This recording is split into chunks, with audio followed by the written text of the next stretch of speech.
So looks like he has rethought his strategy, going to try and get an economic advantage, and if he can delay Stork for a long time, especially if Stork has produced a second Reaver here rather than a shuttle, that'll give Free a lot of time to get his base up and running and get his defenses going to defend against Stork's eventual shuttle Reaver harassment, and that is really key. Wow, there's a lot of good plays in this game. Transitions by both players, good reactions.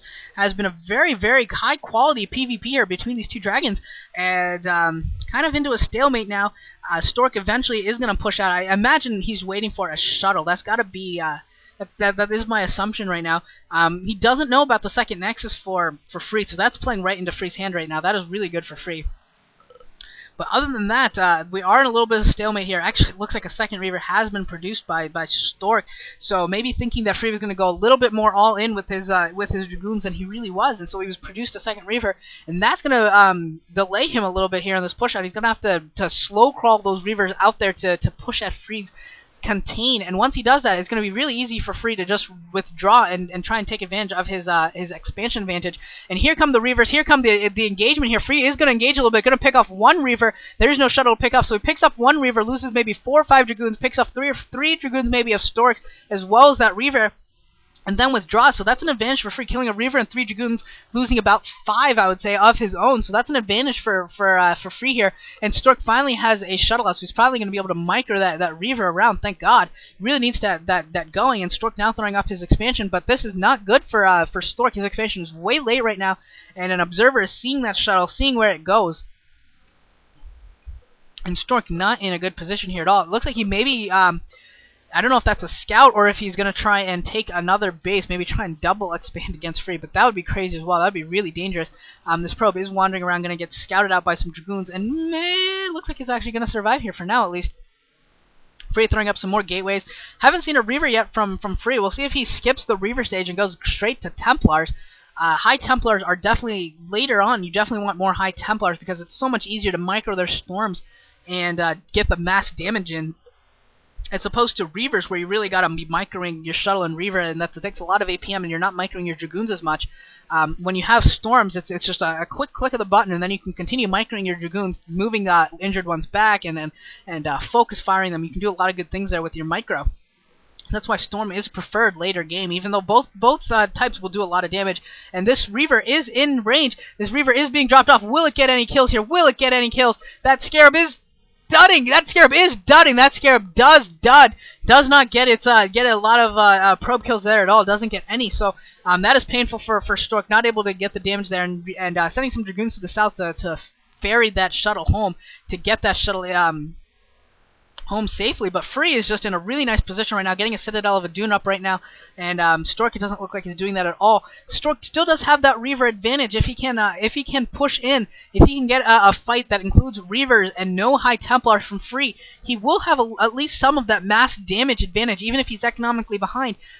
He has a short window where he maybe can try and attack before Free gets and too much of an economic advantage turned into a military advantage. That window is closing very, very quickly. In fact, it may have already closed. But I think Stork needs to do this. I think Stork needs to try and get at least a small village military victory. Even if he just engages, gets maybe 2 to 4 Scarabs off, and kills off a couple Dragoons, that'll be good for Stork. And it looks like that's what he's doing here, getting up into Free's rally point here. I'm going to force Free back. Free does not want to engage at all, losing a couple Dragoons here. Looked like Free was maybe going to try and take a third base there, but not going to have any success.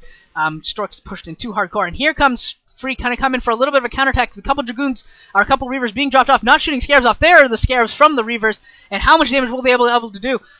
They are doing a ton of damage right now, picking off a ton of Dragoons, and Stork needs to get those Reavers to the back, needs to save them. None of them has gone down. Stork doing a great job microing his Reavers, keeping them alive as much as possible, and doing a fantastic job with his micro. Free is falling right now. Free is falling behind here in this battle. Stork definitely getting a military win here in this battle. With some fantastic micro. So this game has evened up here pretty significantly there with that military victory for Stork.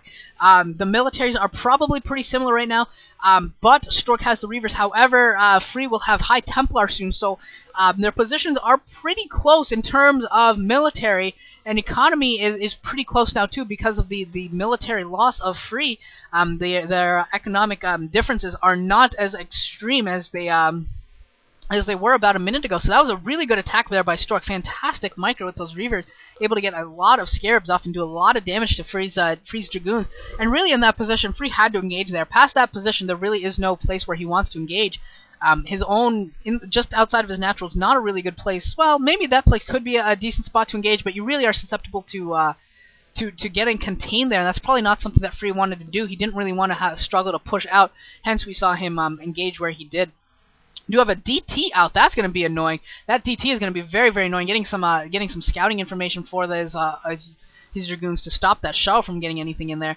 And the Observer also seeing that the Citadel of Adun and Templar Archives is coming up for Stork as well. We got Stork going up with his third base there at the bottom right, going to try to take that natural, or that gas expansion. Looks like he's also setting up to take his own mineral only as well at the 3:30 position. So going to try and turn his own, that military victory, into a macro advantage for Stork. And that really is the evolution of gameplay. We've seen a lot of players these days, a lot of quality players go for small victories, small military victories, translate them into a base advantage, and then translate that into a huge military advantage. So it's a different type of thought. It's definitely a different style of playing the game than maybe than saying, okay, I have a military advantage, let's push. Instead saying, I have a military advantage, so I'm going to translate this into an economic advantage to make it even a bigger military advantage later. And that's what Stork has decided to do here. It's a different type of thought. It's a more, I would say it's a more advanced train of thought. It's more complicated, requires more subtlety to your game to execute, and Stork's executing it right now, taking that gas expansion, whereas Free is only going to be able to take a mineral only, and that third gas versus only 2 gas for Free is going to be a big deal. Even though Free's had his 2 gas running longer, once that third gas gets up and running, that's going to be a big difference for these two players. Stork is going to be ahead in terms of gas units, and he'll be able to catch up in terms of Templar pretty quickly. We do have a cannon warping in at the bottom right, so that DT that was slowly starting to get into that position is not going to have any luck. Actually, that DT looks like it's a little bit confused, doesn't know where it's going. Assimilator going up. The third assimilator is going up as we speak. Yeah, I'm surprised that Free doesn't really know that this is coming. He's had observers around. I feel like he should have been able to wander around the map with his observers and see what's coming his way. Should have seen that third base going up at the bottom right, but unfortunately he didn't, and that's a real key right now, is that Stork has that gas, whereas Free does not. Free is pushing out right now. It looks like he's actually going to try and go straight for the natural expansion. Going to take the short route through this tiny ramp and bypass most of Stork's forces. That's what he's trying to do anyways, and forcing Stork to pull back here. Now that he's done that, he does have speed advantage. Maybe he can send a squad of speed zealots down to the bottom right. Now that he has speed zealots, that would be a brilliant move if he's able to pull this off. And actually, the shuttle looks like it might get picked off. The shuttle and the Reavers might get picked off. One of the Reavers does go down, and